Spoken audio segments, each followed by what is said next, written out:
I wish that the title that I used for this video was clickbait, but unfortunately it's not.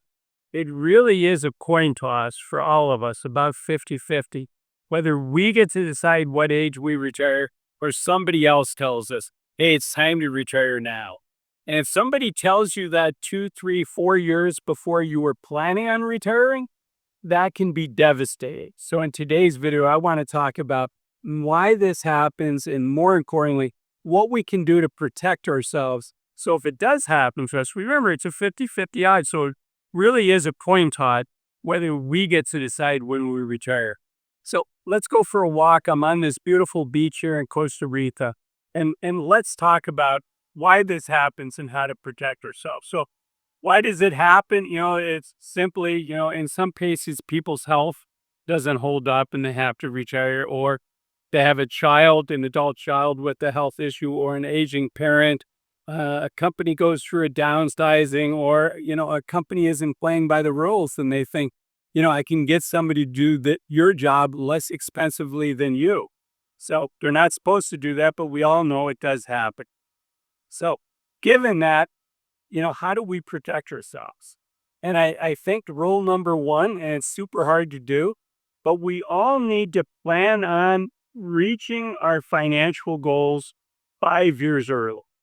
5 years before you think you want to retire. So you're saying, hey, I'd love to retire when I'm 59. Try to get there by the time you're 54 or 55. And admittedly, that's hard. Most of the people that watch my channel are pretty good savers. And so how do we get there sooner than what we had initially planned? Well, first, it's having a plan. What would it take in order to get there?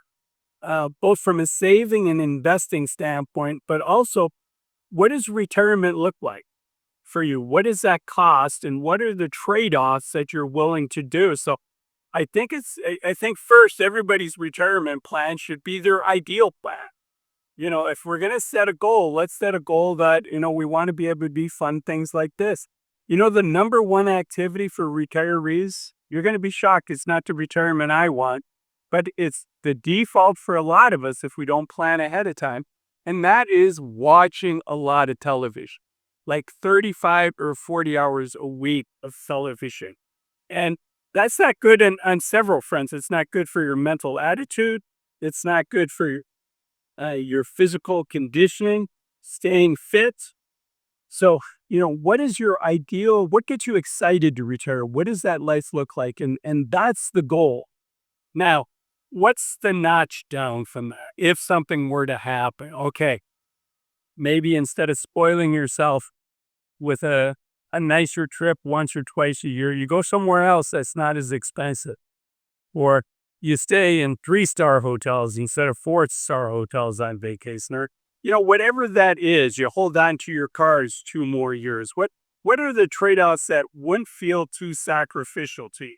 So come up with a plan, and having that ideal plan and then the next notch down is really important, so that you're not sacrificing unnecessarily, particularly in your first couple years of retirement, when you have your health, you have your energy, you have all of your mental acuity. You want to take full advantage of that. So come up with a plan, think about what would it take to retire 5 years earlier.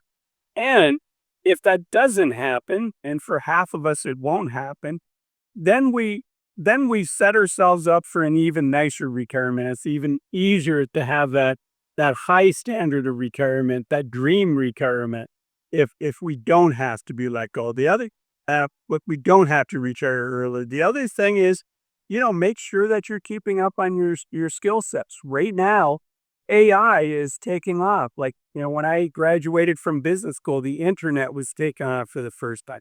And I remember chuckling at people that had been working 10 years in their profession coming to me and say, hey, Azul, can you teach me how to use the internet? So, it's a brand new tool, and it's kind of that way for AI now, but do what you can to keep up with these technologies. Do what you can to make sure that you have the skill set so that you're less likely to suffer the layoff. You're less likely to suffer from the age discrimination. Okay, what else can we do? The other thing is we can stay healthy. Don't forget, a big number of those people had to retire early because their health was giving out on them. So what can you do to keep your health at as strong and as healthy as possible, and invest the time, invest the effort to do really, I think, three things. I'm not a doctor, but we need to maintain our muscle mass. At my age, if I don't try to maintain my muscle mass, I'll lose some of it every year. So my muscle mass, my cardiovascular by jogging, some of these footprints here were mine from earlier today. And then stretching. I also did yoga this morning. But these footprints remind me of something. And that is, unfortunately, all of us have limited time, right? By the time I come out here in the morning, these footprints from today's activities, they're gone. I believe the words ephemeral, that, things disappear. And none of us are on this planet forever. So think about the things that are really important to you. And, the nice thing is if we plan to retire 5 years sooner than what our current goal is, then we have that optionality. And maybe what you do is you test drive, living on not the gold standard budget, but the silver standard budget. And then it's your decision. Do you want to start leaving your footprints? Do you want to start seeing sunsets like this little guy right there, sooner rather than later? Or, do you still have another chapter in your professional career? So make it your option. Give yourself that flexibility. Plan ahead of time. If you still have 10 years, 15 years, 20 years, I urge you to get with somebody and make sure that you have your asset allocation right. What percent of your portfolios in stocks? What percent of your portfolios in bonds? So you can have your money working as hard for you as possible. You also don't want to be taking too much risk. And as I record this, the market has had a great 2.5 year period. And it would be easy for your asset allocation to be a little out of whack just because the market, here, I'll give you some more view of the sunset here, just because the market has been doing so well. So the time to make that correction and get yourself back to your long-term asset allocation, boy, it's a lot nicer to do that when the market's at or near all-time highs, after you've been reminded that maybe you got in front of your skis, to use a ski town, a snow skiing analogy. Maybe you got in front of your skis and you have more allocation to stocks was because your stocks have grown more than your bonds have grown. So get that right. Continue to save. And it's a balancing act. And I know it sounds like, hey, so you're saying one thing and then you're saying another, but I think it's also important why we're trying to get to our plan 5 years early.